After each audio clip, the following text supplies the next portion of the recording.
Gravação iniciada. Iniciando os trabalhos, vamos tratar aí de julgar os processos que ficaram pendentes da pauta das 9 horas do dia 8 de dezembro de 2020. Fazer o item 8, o recorrente Assistcard do Brasil, relator Gustavo. Olá, Gustavo. Vamos lá. Então, é auto de infração, auditoria interna da CTF, em que se verificou que a empresa não teria efetuado o recolhimento de valores de IR-fonte declarados. Além dos valores do IR-fonte, foi cobrado também um valorzinho pequeno de juros isolados, 52,75. Houve uma revisão desse próprio lançamento inicial, uma revisão ainda antes da DRJ. Já, o valor da autuação já caiu substancialmente, 34 mil para 18 mil, pois a própria DRJ, conferindo os comprovantes que a empresa trouxe, já reduziu mais um cadinho, foi para 11.538, um quadro aí, resumo, no relatório que mostra o que foi mantido, e objetivamente é isso aí, ok? O reclusão notário, ele fala que ele pagou. Eu estou delimitando a matéria porque a questão relativa aos juros isolados, aquele valorzinho de 52 e pouquinho, não foi questionado, então fica só realmente em relação ao valor do fonte. Eu vou lá para o meu voto, capítulo 2 aí, mérito. 2.1, valor do IR, de operação 2 do 5,97, valor de R$ 15,12. Deve ter relativo à segunda semana de maio, foi descrito na CTF do contribuinte a Florestais, com vencimento em 6 do 5,97, o valor de 15,12. Como se extrai da guia juntado ao macho do documento número 3, Florestais atais, foi aqui eu falei igual o Yoda. Foi a obrigação efetivamente recolhida dentro do prazo legal, confirmado inclusive por recibo emitido pela própria administração tributária, assim tal exigente ser cancelado. Cara, até pegar o débito, está lá, que está.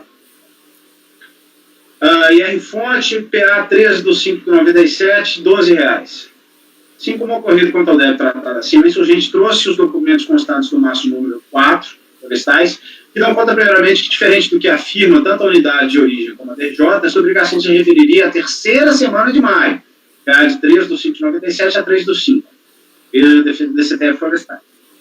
O DCTF já referida a Liures, todavia, foi pontuado que o vencimento da respectiva obrigação teria se dado em 3 do 5,97, sendo que, como se extrai da guia de recolhimento trazida pela empresa, o respectivo pagamento foi feito em 9 do 6 de 97. O caso, portanto, seria devido, quando menos, à multa de mora calculada na forma do artigo 61 da 9.430, além de juros incidentes a partir do primeiro dia do mês subsequente. Outro giro, o próprio período de apuração e respectivo vencimento teriam sido equivocadamente preenchidos pelo interessado, consignando tais campos a data da própria arrecadação. Na DCTF da empresa não há qualquer menção a um débito relativo ao período de apuração informado na pedida. Fica claro que houve, de fato, o material na elaboração do respectivo DARF, o que, todavia, não afastaria a exigência da multa de mora, além dos juros cabíveis. Caso que se vê é que a contribuinte promoveu o recolhimento com 24 dias de atraso. Consideramos que a multa de mora deve ser aplicada à ordem de 0,33% ao dia, até o limite de 20%, assim como a imposição adicional de 0,72 centavos, que é o valor dos juros, corresponderia a 0,01 centavo. Os encargos moratórios estatais devidos seriam, portanto, o importe de 0,73. Assim, o débito investido deve ser parcialmente cancelado, fazendo-se imputação parcial do pagamento, que, tanto discriminadamente o valor da multa e dos juros, ficaria mantido agora o importante 0,73 a título de fonte.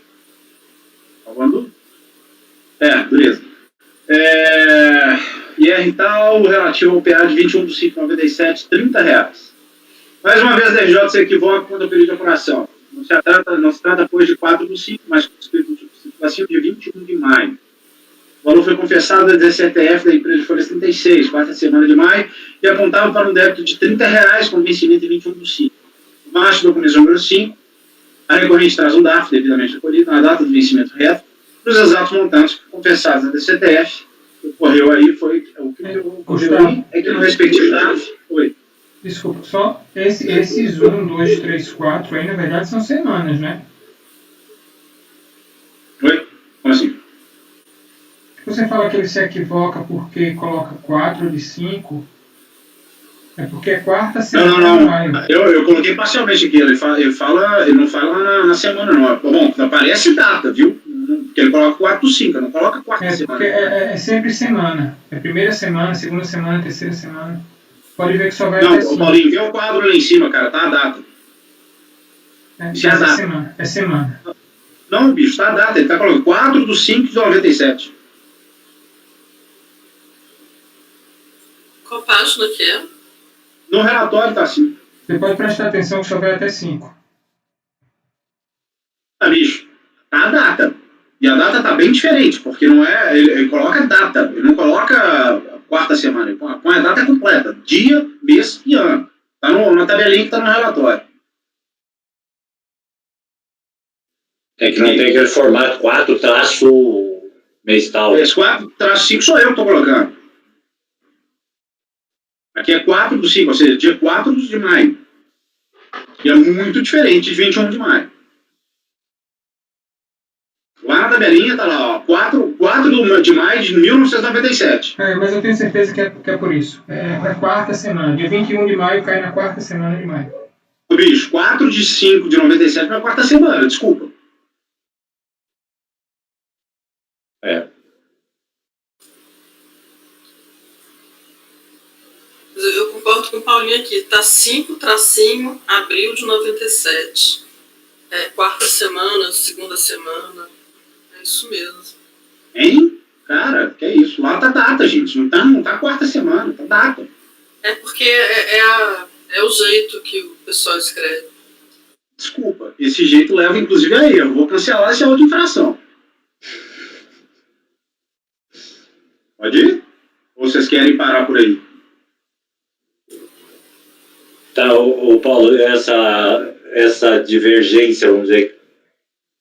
Ela vai impactar aqui para baixo, sim. Eu não estou entendendo o que é a divergência, eu não consegui entender. Desculpa. Eu acho que há um erro no período de apuração destacado pela DJ. Tá? Mas isso até aqui não vai impactar. Mas tem um lançamento menor aqui embaixo que vai. Isso aí eu tenho convicção que é semana. Isso aí Eu também. é tranquilo. Eu também tenho. Aí seria a quarta semana do mês, é isso, Paulo? Você quer dizer? Não é o dia do mês. Eu não consigo entender por que isso. Porque aqui tá 4 do 5 de 97. Na tabela da DJ. Tem um tracinho. Gente, isso é data. Como é que pode ser? Enfim, tá ok. Para mim, depois de for o caso, eu corrijo. É estranho, um período de apuração 4. É que o fato gerador da retenção na fonte é semanal. Sim, O pessoal fala. Tá, mas considerando essa divergência, esse DARF não corresponderia? Corresponderia? Não, então deixa eu terminar de ler aqui. Vamos lá. Esse valor foi confessado desse débito da empresa na folha 36 e apontava para um débito de R$30 com vencimento 21 de 5 de 97. O macho do documento número 5 é recorrente traz da AF devidamente recolhido na data do vencimento reto, nos exatos montantes confessados da CTF. Aí eu só justifico. O que ocorreu é que no respectivo DARF a empresa informou com o período de operação a data de 20 de maio. Possivelmente fez com que as autoridades administrativas não conseguissem vinculá-lo ao débito em questão. Ou seja, ele errou a data que ele tinha consignado da CTF, que era 21, e aqui ele colocou 20. A importância também deve ser cancelada. Pode continuar? Continua, porque acho que aí, se tiver um impacto maior, aí eu não sei como é que vai fazer. Mais para baixo aqui vai ter, mas não um valor imbecil. Mas enfim, vamos lá. Novamente, se tem aqui um erro de identificação pelo acordo recorrido quanto ao período de operação, já como se dessume desde a CTF, o PA dessa exigência seria como destacado 25 do 5 e não 5 do 5. Ok, se isso é praxe, essa praxe está errada. O valor apontado acima foi realmente confessado no valor de R$30, com vencimento em 30 de 5 de 97. Abaixo do documento de número 6, foi apresentado um DARF recolhido no valor de R$32,68, composto pelo valor principal 30, acrescido de multa de mora de 2,38 e ainda dos juros calculados à ordem de 0,30. Vindo com um possível erro de cálculo, o valor da multa calculada pela recolha seria inclusive superior à que efetivamente devida. Para os projetos relator, o montante da multa ser pago seria de 2,22, e não 2,38. Poderia ter contribuído para a não localização deste pagamento. Não obstante, a quitação da exigência foi sim suficientemente comprovada, enquanto o provimento do apelo de desconto. Fonte relativa ao PA 31 do 5 de 97, código 0561. O de operação correto para exigência informado no preâmbulo. Caso, pelo que se dessume da DCTF da recorrente, o produzido débito tinha vencimento em 4/6/97. Teria sido quitado por meio de 2 pagamentos, os valores de 5.449 e 687. E esses pagamentos são comprovados por meio dos documentos apostados ao maço 1, anexado ao recurso voluntário. Não houve, no caso, recolhimento de juros moratórios, porque, a despeito de ter pagado a exigência fora do prazo, a empresa o fez antes do encerramento do mês de vencimento. Somente são devidos a partir do mês subsequente ao vencimento, conforme preconiza o já citado artigo 69. Merece acolhimento também quanto a este ponto o recurso manejável. Aqui? Faz toda a leitura, depois a gente vê o que... Tá, então é aqui que está, nesse item 2.6 aqui que dá o pau. Tá? Vamos lá, deixa eu ler. A empresa afirma ter promovido o recolhimento desta parcela e realmente traz ao feito comprovantes que demonstram o recolhimento. O problema é que o PA de 30 de setembro sequer é objeto do lançamento.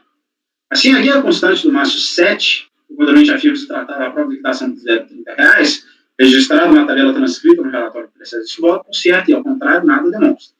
A parte disso, é fato que na DCTF, em relação a mais de 97, não há nenhuma outra informação que dê conta da existência deste débito.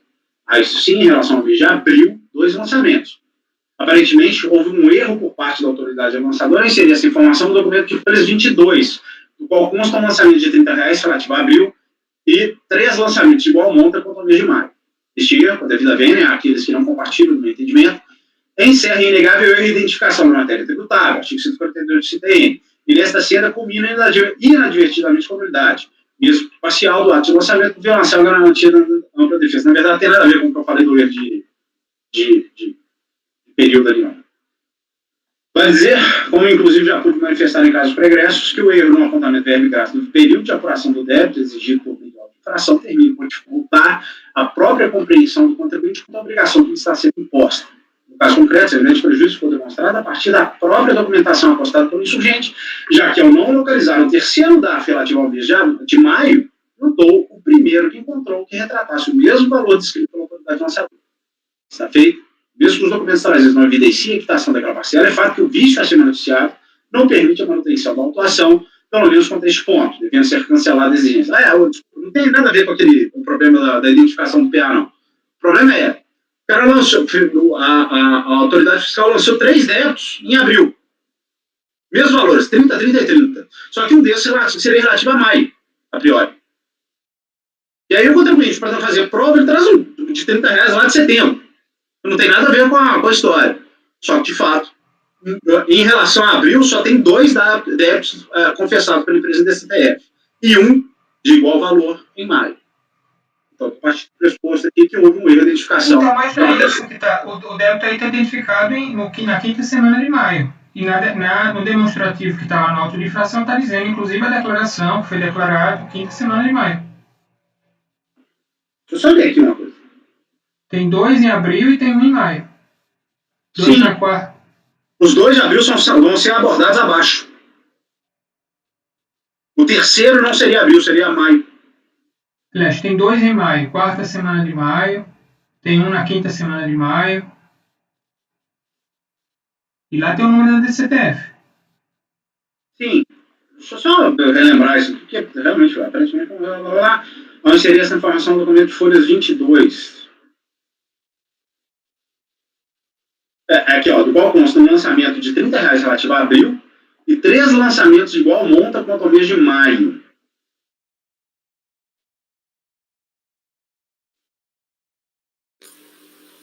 Parece que na tabela tem 2, né? Do auto da decisão. Agora, cara, lembrar, isso aqui vai ser osso.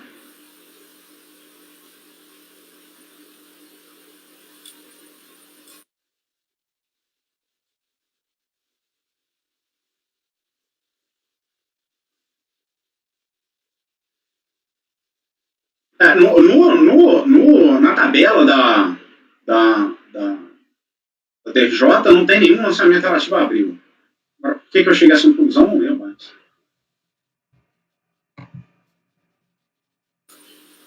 Ô, Gustavo, está parecendo que o primeiro quinta semana de abril de 96. É que eu já abordei de R$30 aqui para cima, ó. Então, tem um de abril, de 30, 2 de 30 aqui. tem 2 lançamentos de R$30 que já foram decididos aqui para cima. Esse seria o terceiro lançamento. Porque nessa página que você fala aí, tem 4 lançamentos de R$30. Um Aham. na terceira semana de abril, 2 na quarta semana de maio e 1 na quinta semana de maio, que está batendo justamente com esse valor da X. Aí você está dizendo que não tem, mas lá tem. Quinta semana de maio e... Então foi erro de avaliação. Eu posso parar aqui em cima. Eu volto para trás aqui e mantém esse lançamento.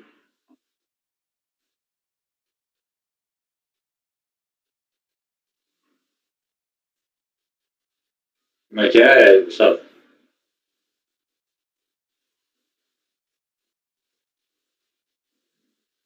Não. Então, o que aconteceu foi isso mesmo, gente. É porque aquele negócio que eu coloquei lá em cima. Eu não identifiquei... Não é isso não.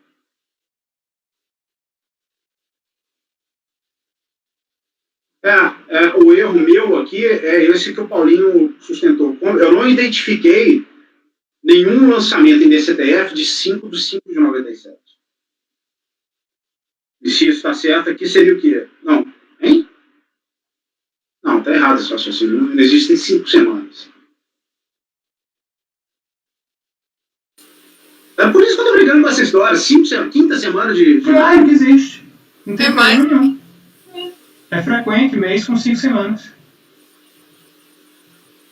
Bom, Eu bem sei porque eu pago a minha terapia por sessão semanal. Então, às vezes passa de 12. então, gente, partindo do pressuposto de que a minha interpretação sobre essa tabela está errada, o período de apuração, na verdade, não é dia e mês, é semana e mês, que é uma loucura, diga-se de passagem, o meu erro foi esse. É porque eu não identifiquei aquela data como a data que está confessada em DCTF. Então, aqui é para negar provimento. Inclusive a DCTF está na folha 37, quinta semana de maio, R$30. Não, então é isso. É porque eu não identifiquei a data, 5 de 5 de 97 da DCTF. Por isso que eu errei. Então, aqui é negar provimento. O som, motorzinho. Paulo, que está acompanhando mais para e passo aí, até aqui, que pese aquela divergência de data, está concordando com as... Não sei, eu teria que olhar os outros, né? Assim, de pronto eu já não concordo com esses equívocos que ele está apontando, né? Não, mas nenhum deles é determinante pelo julgamento. Só nesse tópico que foi. Eu só pergunto porque você vai ter condição de votar, se não é o caso de uma vista aqui nesse... Não. Eu insisto, o erro de identificação do período aqui só tem relevância para mim nesse tópico. Os outros não tem. Então vamos lá. O problema não é para você, é para as pessoas. Não, basta olhar lá, os dados estão batendo, ipsis literis como estão nas DCTFs, isso não tem dúvida. Tá? Ok. O item 2.6 eu estou mantendo. Tá. Exigência. Do valor do código tal, PA 4 do 6, R$485. O documento trazido pela empresa para demonstrar a quitação dessa parcela foi explicitamente abordado pela Corte recorrida. E ali foi destacado que essa guia, especificamente, teria sido utilizada para quitar a parcela do fonte devida na segunda semana de junho de 97, porque cancelou sua exigência ainda na revisão. Todavia, como se extrai do DCTF contribuinte, há um segundo débito igual valor, contudo relativo à primeira semana daquele mesmo mês. E quanto a esta parcela, a empresa não trouxe qualquer comprovação que seja. Sim, deve ser mantida a exigência nesse ponto. Fonte PA 30 do 6 de 97, valor de 4.767,84. Vou ignorar essa primeira parte aqui. Eu vou até suprimir essas minhas observações sobre erro, tá? Na DCTF, folhas 45, o de débito foi descrito com vencimento em 9 de 7 de 97, vinculando-se a ele 2 DARFs, os valores de 4.738 e 29,20.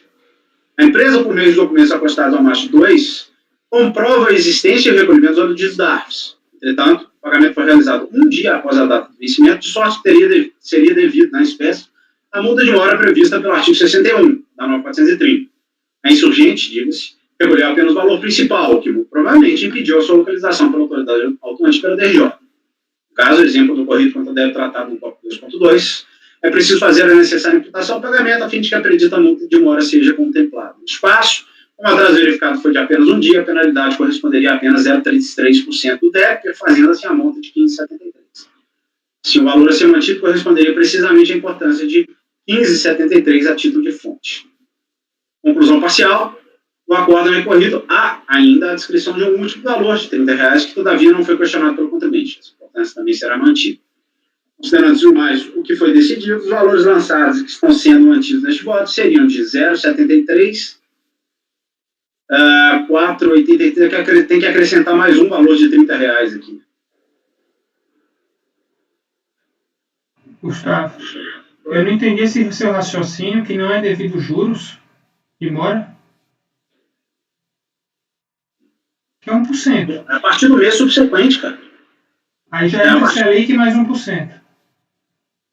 Não, bicho. A Selic é devida a partir do mês subsequente. Eu reproduzo o artigo aqui em cima. Peraí. Mas tem 1% que é antes do mês não, mas seguinte. 1% é no último mês. Então, o Primeiro 1%, depois do mês seguinte. 1% no mês do Não recolhimento. está na lei, exato. Sim, no mês do recolhimento. Deixa eu só abrir aqui. É porque, salvo engano, gente. É 1%. Eu teria que aplicar 1% de qualquer jeito? Se ele atrasou dentro do mês mesmo, é 1%. Aí no mês seguinte já vai ser Selic mais 1%. Selic é só no segundo mês. Foi tudo bem. Ok, então acrescenta mais aqui. Além disso,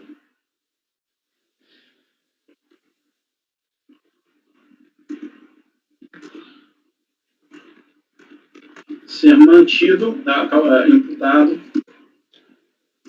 o valor correspondente aos juros moratórios na ordem de 1%, fazendo a monta de... Deve estar de quanto?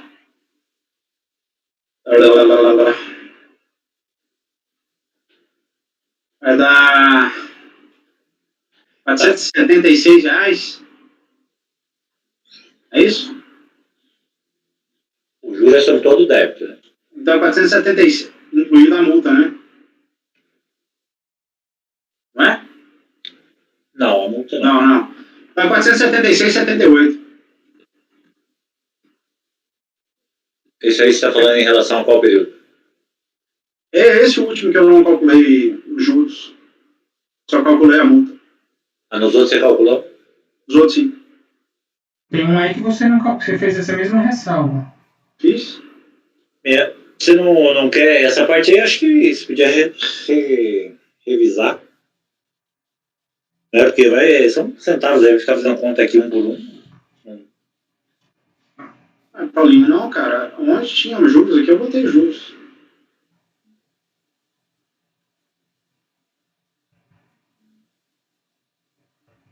A própria empresa colocou juros.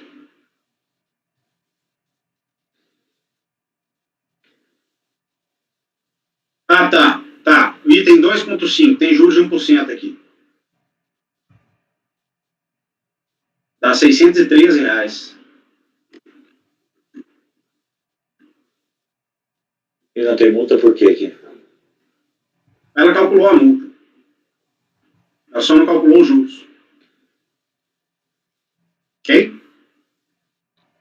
R$61, né, no caso, você quer dizer. 603 é 10%. Tu vai se enrolar nesses cálculos aí. Então ali embaixo está errado também. Então é 61,37. É por isso que eu estou falando. Eu já vou anotar aqui, então estou colocando os juros, tá? 47,67. E esse outro dia, 64 aqui para cima. 61 aqui para cima. Vou botar em vermelho. E esses que você está reconhecendo, considerando essa questão semanal, não são afetados? Não, essa semana não afeta. Isso é só identificação dos dados.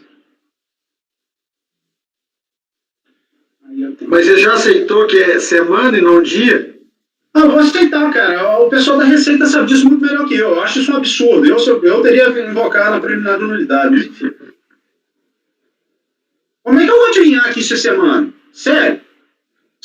Como é que eu vou adivinhar que isso é semana? Pelo amor de Deus. É a posição do tracinho. Tá lá na DIPJ. A DPJ tá lá. Tracinho tá em quinta cima é semana dia, do se tá maio. embaixo. A DPJ fala semana. O cara põe na tabela dele a dia, mês e ano. Eu aprendi na escola que essa formata é dia, mês e ano. Não é semana, mês e ano, não. Desculpa. Então, mas se o tracinho estiver inclinado, você está certo. Mas se o tracinho estiver no horizontal, aí é semana. Não, o tracinho tá inclinado, pô. O tracinho tá horizontal, não. Na anotação, o tracinho está horizontal. Tá deitado. Oi? Na autuação, o tracinho está horizontal. Está 0, 5, tracinho horizontal. Bicho, desculpa. Eu não consigo entender esse jeito, mas tá loucura. Podemos considerar provimento parcial aqui, nos termos do voto do relator? Todo mundo de acordo? Paulo? Ele vai fazer esses ajustes dos juros? Assim, e você vai tirar aquela remissão aos erros, é isso? Ok.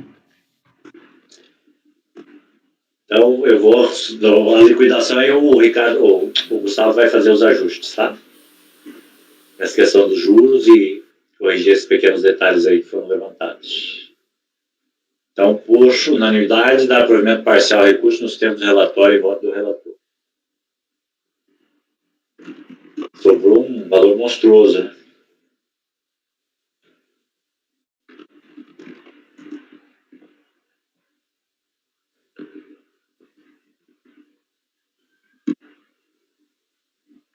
Ok, vamos lá, Fabiana, para o item 9, Estaleiro Atlântico. Sim, vamos lá. Então, esse aqui também é um caso de R-fonte, de um período bem específico, que foi março e dezembro de 2013, onde teve uma divergência entre DIRF e DARF. E diferenças apuradas em relação a valores declarados em DCTF e PERDECOM. Então, vamos lá. Por ocasião de procedimento de verificação de cumprimento de obrigações tributárias, foi lavrado contra o contribuinte auto de infração relativo ao IR-fonte, referente aos fatos geradores ocorridos nos meses de março e dezembro de 2013. O crédito tributário corresponde ao IR-fonte sobre o trabalho assalariado, não recolhido nem declarado em DCTF. A fiscalização apurou divergências entre a DIRF retificadora e os valores declarados em DCTF e em DECOMPS utilizados para pagamento de IR-fonte devido nos meses de março e dezembro de 2013. E aqui eu reproduzo a tabela comparativa de valores. Em sua impugnação, a contribuinte trouxe os seguintes argumentos para resumidos e pediu a realização de perícia. Que a fiscalização teria apenas considerado os valores consolidados informados na DIRF, especialmente no que diz respeito ao IR-fonte incidente sobre os pagamentos de 13º de salário a seus empregados, abstendo-se de verificar as informações mensais do imposto de renda. Caso a auditoria feita pela autoridade fiscal houvesse confrontado as informações contidas na DIRF, DCTF, nos PERDECOMPS, nos dados constantes, na contabilidade e demais documentos fiscais da impugnante, que demonstram a apuração do imposto mês a mês, seria afastada a materialidade da infração. E aqui ele faz uma defesa no sentido de que o problema é que não teria um campo específico para se lançar o fonte relativo aos 13º recolhidos. Aí aqui eu vou ler só essa última parte que fala disso, está em roxinho. As supostas diferenças apuradas em relação aos valores apontados na DIRF, aqueles repassados ao fisco via PERDECOMP e declarados em DCTF, decorre do fato de que aquele demonstrativo agrupa em coluna específica os valores sobre o 13º salário dos empregados, conforme se pode ver da planilha que apresenta resumo comparativo mensal. Todavia, o fato gerador do imposto incidente sobre tal rubrica não ocorre necessariamente no mês de dezembro, considerando que, sobretudo numa empresa do porte impugnante, ocorrem diversos pagamentos mensais do imposto a título de 13º indenizado, fruto de corriqueiras rescisões de contratos de trabalho. Com a impugnação, acostou documentos consistentes em PERDECOMP relativo ao mês de novembro de 2013, DARF no valor de R$ 236 e DECOMP correspondente, e cotas das rescisões dos contratos de trabalho. Aqui, esse PERDECOMP do mês de novembro, ele alega que a autoridade fiscal não teria considerado no cálculo, e não tem nada a ver com a discussão discussão em si. O acórdão recorrido rejeitou o pedido de realização de perícia pela fundamentação que a gente já conhece, os documentos seriam suficientes. No recurso voluntário, a recorrente reproduziu a integralidade dos argumentos lançados na impugnação, ou seja, defendeu que o saldo residual a ser recolhido a título de imposto de renda é de apenas R$ 236,89, incluídos os acréscimos legais.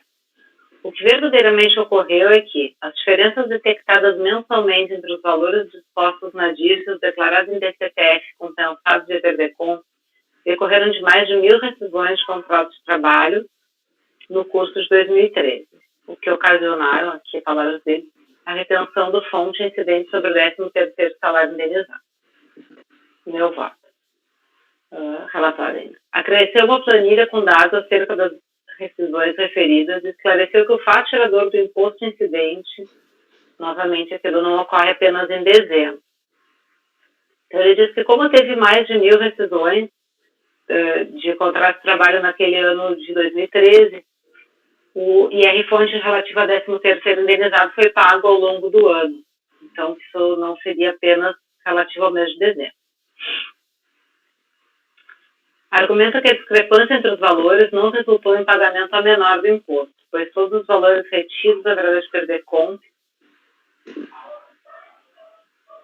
portanto, a incongruência de valores identificada pela que ele reproduz, fica mais fácil. Afirma ainda não teria havido prejuízo aos cofres públicos, que a multa de ofício seria ilegal diante da inexistência de infração.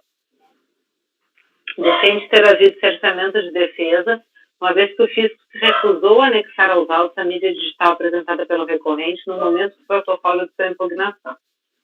Além disso, desde exordial, o recorrente protestou pela realização de prova pericial. Em razão disso, entende que a administração deve primar pela verdade material, que poderia fazer por meio do seu poder de direção do processo.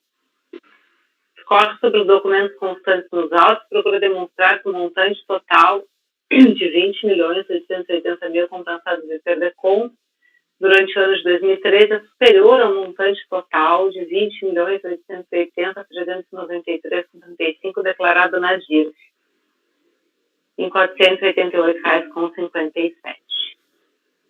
Reitera os argumentos relativos a DARF juntados com a impugnação, correspondente a valor residual de R$ 236,89.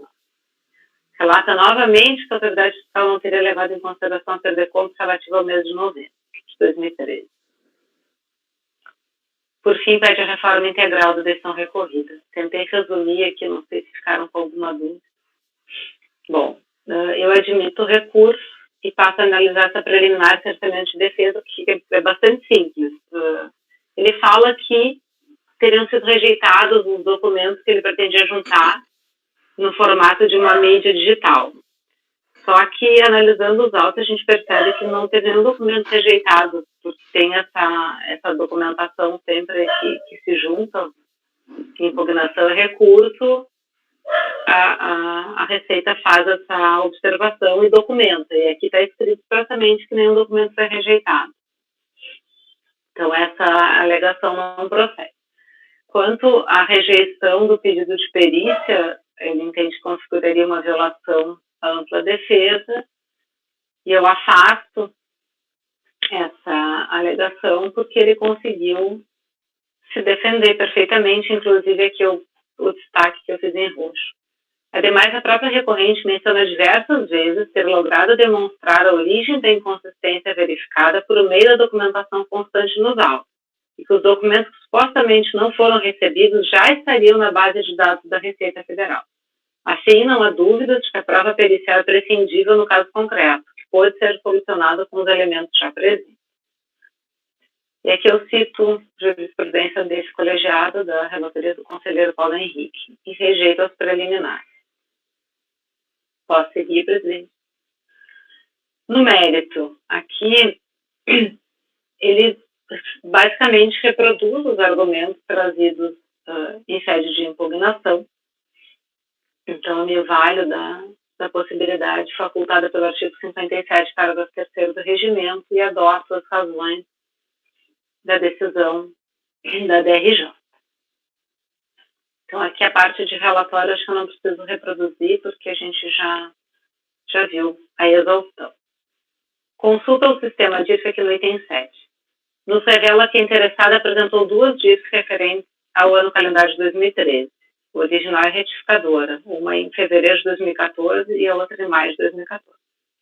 Abaixo, o quadro comparativo dos dados de rendimento do mês de fevereiro, que foi das rescisões, e 13º informado nos contratos de rescisão de trabalho nas DIRF.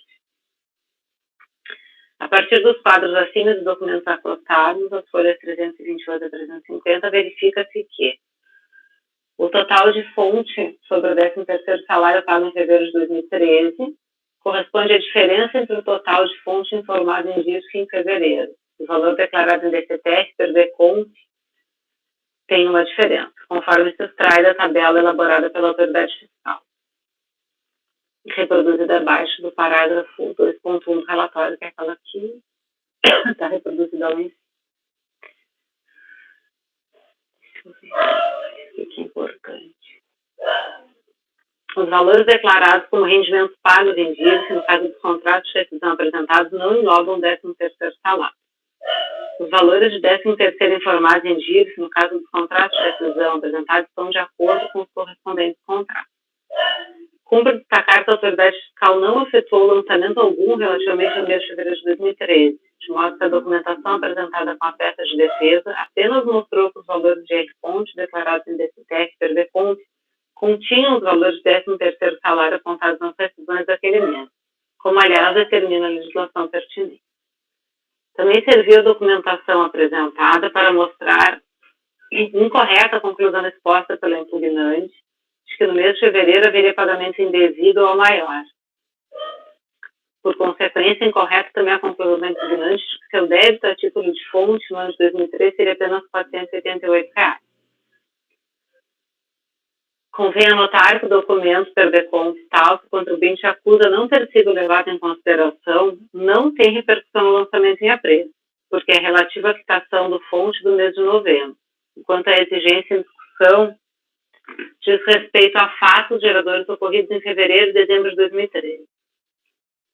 Registre-se ainda que os DARF e a folha 298 não comprovam o alegado recolhimento, posto que não se encontram autenticados ou acompanhados de dados sobre o recolhimento que possibilitassem conferir o efetivo pagamento, que é um DARF que ele junta só a guia, mas não tem o pagamento.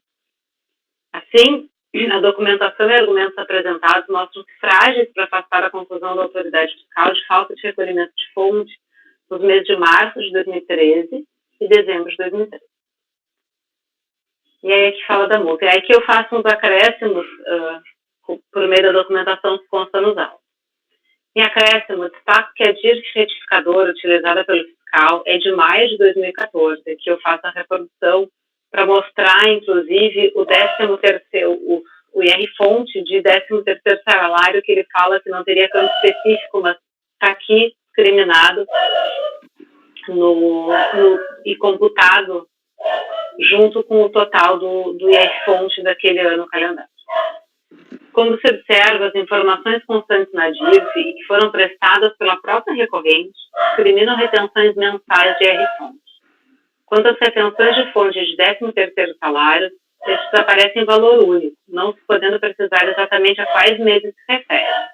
No entanto, se houve recolhimento de fonte relativos a pagamento de 13º salário em outros meses que não dezembro, isso poderia e deveria ter sido corrigido na DIRF quando da retificação, o que não foi feito, apesar do tempo hábil para tanto, uma vez que entregue ao fisco em 5 de maio de 2014.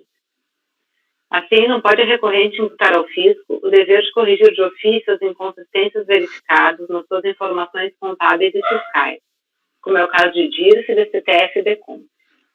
Diante do exposto e da falta de comprovação do recolhimento das diferenças apuradas, a decisão de piso deve ser mantida.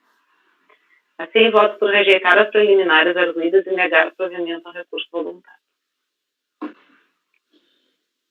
Ok. Algum questionamento, alguma divergência?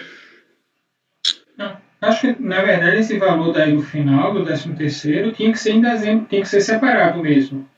O que ele precisaria era explodir esse valor mostrando que aqueles recolhimentos que ele fez ao longo do ano se referiam a esse total daí, né? E isso ele não consegue fazer. Exato. Sim, ele só usa o argumento de que esse fato gerador não ocorre só em dezembro. Ok, mas então retifica. Quando fez a retificação, inclui nesse total. Não vai realmente ter como discriminar mês a mês, mas ele tem que compor esse total daquele ano calendário. Né? Ok? Então, por unanimidade de votos, rejeitar é mais uma preliminar, né, Fabiana? São duas. São duas, né? As preliminares de nulidade, no mérito, negar provimento ao recurso. Esses processos são aparentemente simples, mas são longos porque tem muito detalhe. Trabalhosos. Eu estava olhando aqui o acórdão do Ricardo, ele também tem essa coisa de... Pode ser simples, mas é extenso. Não sei se vocês querem realmente concluir esse julgamento desse item hoje ou deixamos para... Ricardo, eu não tenho compromissos com o trabalho, não, mas os dois que impõem estão sozinhos com a esposa aqui. Eu estou bastante cansado aqui, estou cuidado para acompanhar já. Também acho melhor, presidente, é um só. Só falta um. Eu achei... Até a qualidade, né, da discussão. Exatamente. Eu acho que é uma perda de qualidade aí, claro. Então vamos encerrar a gente fica com essa pendência, mas amanhã eu acho que, por exemplo, hoje não teve nenhum retirado de pauta, amanhã já tem alguns, e a gente já adiantou um processo do Cleuso também, né? Então acho que estamos em dia praticamente.